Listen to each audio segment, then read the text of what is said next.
اور تو اللہ نبی کریم صلی اللہ علیہ وسلم نے ایک پھر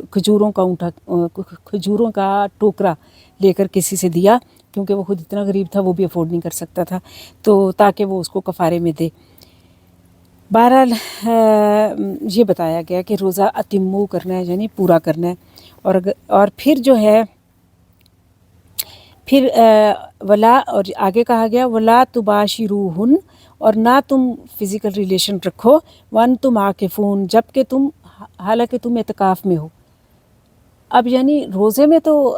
رات میں آپ کو کوئی پابندی نہیں ہے، لیکن جب روزہ نہیں ہے تو، لیکن اعتکاف میں یہ پابندی ہے،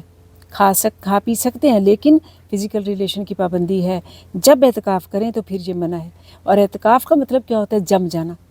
کسی ایک مخصوص جگہ میں، فی المسجد، یعنی مسجد میں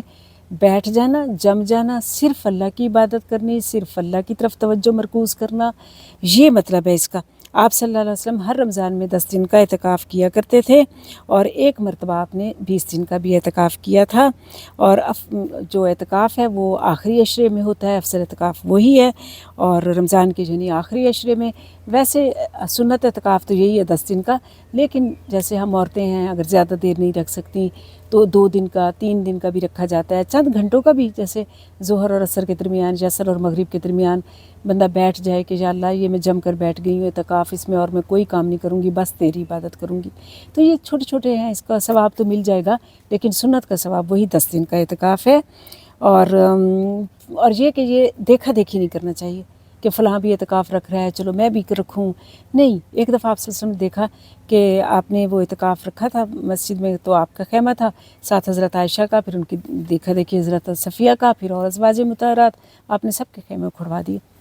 کیونکہ آپ نے کہا کہ یہ دیکھا دیکھی کا یہ ٹھیک نہیں ہے، یہ تو مطلب صحیح نہیں ہے، یعنی یہ تو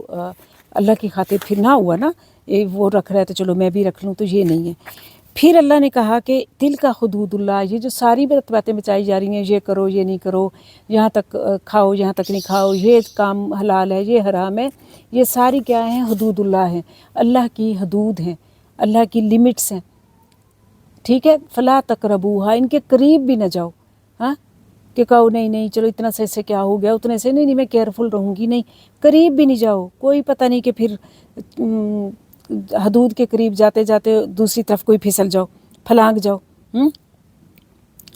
اللہ علیہ وسلم نے فرمایا ہر بادشاہ کی ایک چراگاہ ہوتی ہے، اور اللہ کی چراگاہ اس کی حرام کردہ چیزیں ہیں،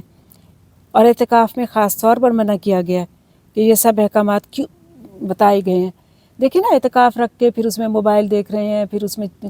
چیٹنگ کر رہے ہیں، پھر اس میں سوشل میڈیا پہ ایکٹیو ہیں، پھر اس میں یا لوگوں کے ساتھ باتیں کر رہے ہیں، نہیں، یہ نہیں کرنا۔ اعتکاف میں پھر اللہ کی طرف ہی توجہ کرنی ہے، سونا بھی پھر عبادت بن جائے گا کہ سوئیں پھر اٹھ کے عبادت کرنی ہے، کھانا پینا بھی عبادت بن جائے گا کہ ہمت ہوگی تو عبادت کریں گے، اور باقی کے ٹائم ذکر اللہ کرنا ہے، قرآن کریم پڑھنا ہے، اللہ کا ذکر کرنا ہے، استغفار کرنا ہے، جو بھی نیکی کا کام ہے وہ سب کرنے ہیں، اور ایک طرف ہو کے بلا ضرورت کسی سے بات نہیں کرنی، گھر نہیں آنا انلیس یہ کہ ضرورت ہو کوئی باتھنگ وغیرہ کی یا کچھ۔ اور پھر یہ کہ یہ یعنی یہ ساری چیزوں کا دھیان کرنا ہے، ٹھیک ہے، روزہ رکھتے ہوئے۔ اور پھر کیا ہے، کذالک یبین اللہ، اسی طرح بیان کرتے ہیں اللہ تعالیٰ آیات ہی، اپنی آیات کو، للناسی، لوگوں کے لیے، لعلکم تتقون، تاکہ لعلکم یتقون، تاکہ وہ تقوی اختیار کریں۔ یعنی یہ اتنی ساری جو چیزیں بتائی گئی ہیں یہ اس لیے بتائی گئی ہیں، اس لیے کریں کہ تم میں تقوی پیدا ہو۔ تقوی وہ چیز ہے جس کی وجہ سے انسان گناہوں سے بھی رک جاتا ہے، حرام سے بھی رک جاتا ہے، برائیوں سے بھی رک جاتا ہے، کیونکہ اس کے دل میں اللہ کا خوف ہوتا ہے، حساب دینے کا خوف ہوتا ہے۔ تو اللہ کریم سے بہت دعا ہے کہ اللہ کریم میرے اور آپ کے درمیان ہمارے لیے بھی اللہ تعالیٰ جو ہے تقوی ہمارے دلوں میں پیدا کرے۔ بہت پیاری ایک نبی کریم صلی اللہ علیہ وسلم کی دعا ہے، بلکہ آپ یاد کر لیجئے، بہت آسان ہے۔ اللہم انی اسألک الہدی والتقی والعفاف والغنی،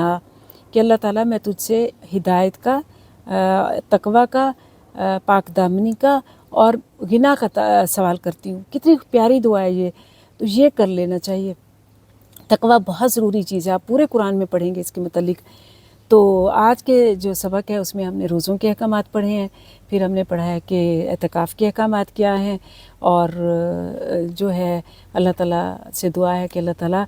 کہ جو بھی حکم ہے اللہ تعالیٰ ہمیں وہ خوشی خوشی کرنے کی توفیق عطا فرمائیں، ہمارے گناہوں کو معاف فرمائیں، ہمارے لیے تمام احکامات پہ عمل کرنا آسان ہو، اور ہمارے لیے ہر قسم کی اللہ تعالیٰ جو ہے ہمیں شر سے، شیطان سے، برائیوں سے، گمراہیوں سے، بیماریوں سے، تکالیف سے، آزمائشوں سے اپنی پناہ میں رکھیں۔ ربنا تقبل منا انک انت السمیع العلیم وتب علینا انک انت التواب الرحیم، آمین یا رب العالمین۔ السلام علیکم ورحمۃ اللہ وبرکاتہ۔